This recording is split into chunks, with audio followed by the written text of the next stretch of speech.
Hey, welcome back to the show, everyone. Let's try and capture Iron Maiden's Powerslave tone with the Marshall DSL20. It's such an awesome tone on this album. I wasn't sure how the DSL would handle it with that mid-range, and it's not too aggressive. It's just a really nice, thick mid-range, and it sits really well with the rest of the band, and it's really hard to hear Iron Maiden without Steve Harris's bass. If we just focus on the guitars today, Adrian and Dave had this really fluid connection, and they weren't too aggressive. They were just very melodic, and they made the sound just really nice.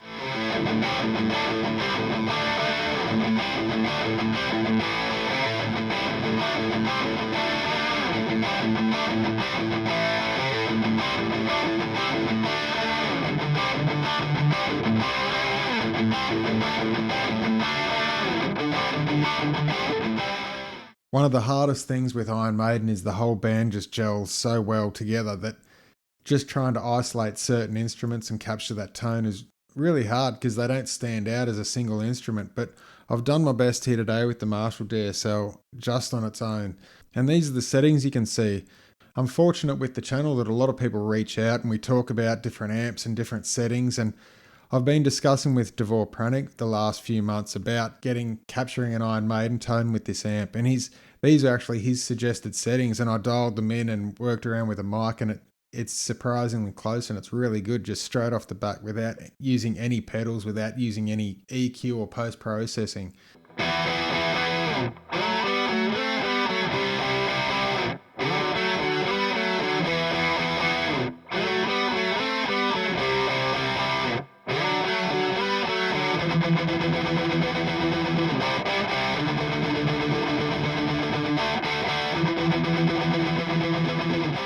In these recordings that I'm doing, I've just pre-recorded a right-hand guitar and I'm just playing the left one live for you.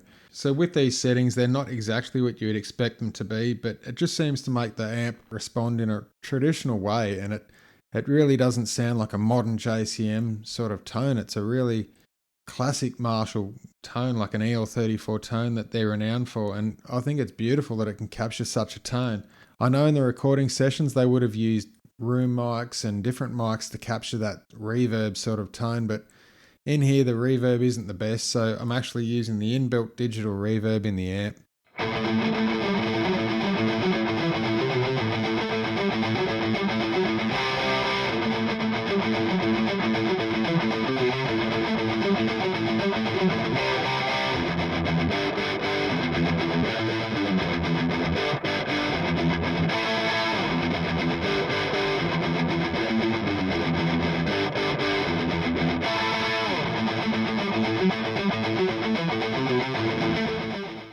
For this video, I'm plugged straight into the amp. I'm not using a noise gate. I'm not using any sort of pedal whatsoever.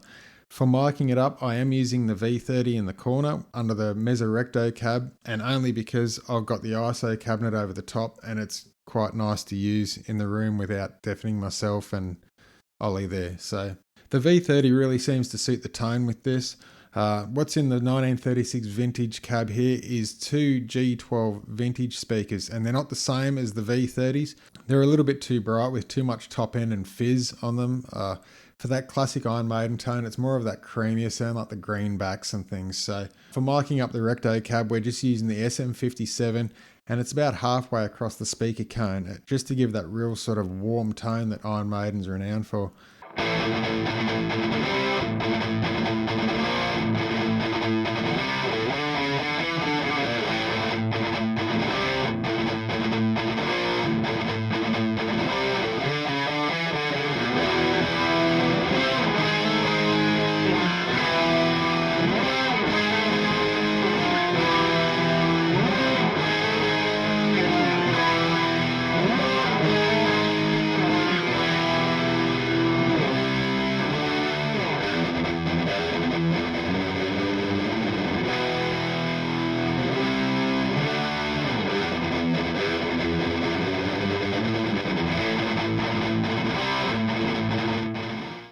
So the Jackson I'm using today is my Adrian Smith signature. This isn't a stock SDX anymore. It's got an original Floyd Rose. It's got the D100 Damasio in the bridge and a John Petrucci liquefier in the neck and just a Fender noiseless in the center there.